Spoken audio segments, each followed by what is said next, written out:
ஒரு அப்சர்வேஷன் தான் இப்ப பாக்குறோம்.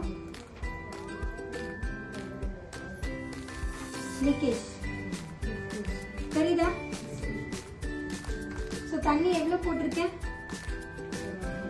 ஒரு அரை டம்ளர் தண்ணி கூட இதுல கிடையாது. இங்க பாருங்க. இப்படி இருந்தா நமக்கு 12 hours அப்சர்வேஷன் ஆகுமா?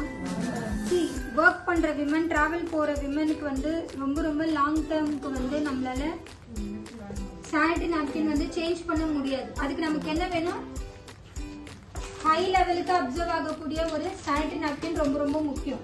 லைக் ஒரு மீட்டிங் ஹால்ல இருக்கீங்க, ஒரு 3 மணி நேரம் 4 மணி நேரம் மீட்டிங், ஒரு அரை மணி நேரத்துக்கு கூட ஒரு சானிட்டரி நாப்கின் தாங்க மாட்டேது அப்படின்னா அந்த ஹால்ல இருந்து நம்மளால 10 வாட்டி எழுந்து வெளியில போக முடியுமா? ஹெவி ப்ளீடிங் இருக்கக்கூடிய நிறைய பேர் இருக்கீங்க இல்லையா, ரைட்? ஸோ அந்த அப்சர்வேஷன் கெப்பாசிட்டி ரொம்ப ரொம்ப மஸ்ட். ஸோ ஒரு இடத்துல நிக்கிறீங்க, நின்று நீங்க ஒர்க் பண்றீங்க, ஒரு 3 to 4 hours நீங்க கம்ஃபர்டபுளா இருக்கணும்.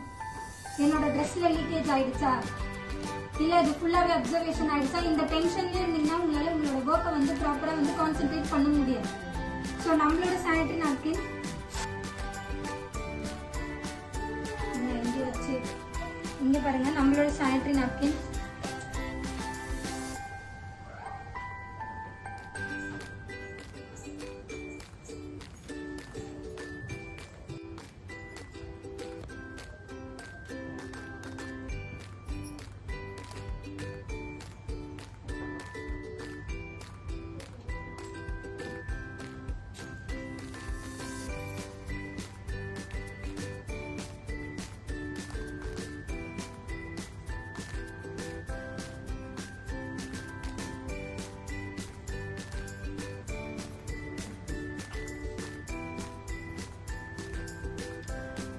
தண்ணி தெரியுதா?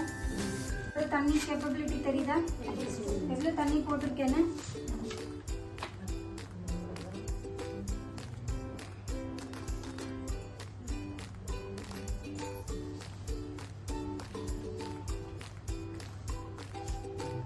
நார்மலாவே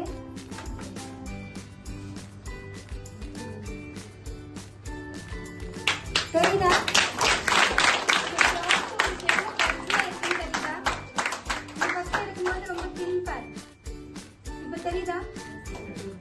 லீக்கேஜ் எதுவும் இல்ல, தண்ணி கொட்டல.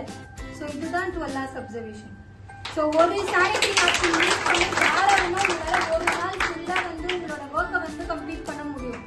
அடிக்கடி நீங்க டிராவல்லையோ இல்லைன்னா எழுந்து போய் சானிட்டரி நாப்கின் மாத்தணும் அப்படின்ற ஒரு நெசசரியே வந்து இருக்காது. தெரியுதா டிஃபரெண்ட்? இப்ப சொல்லுங்க எது பெஸ்ட்? எதுல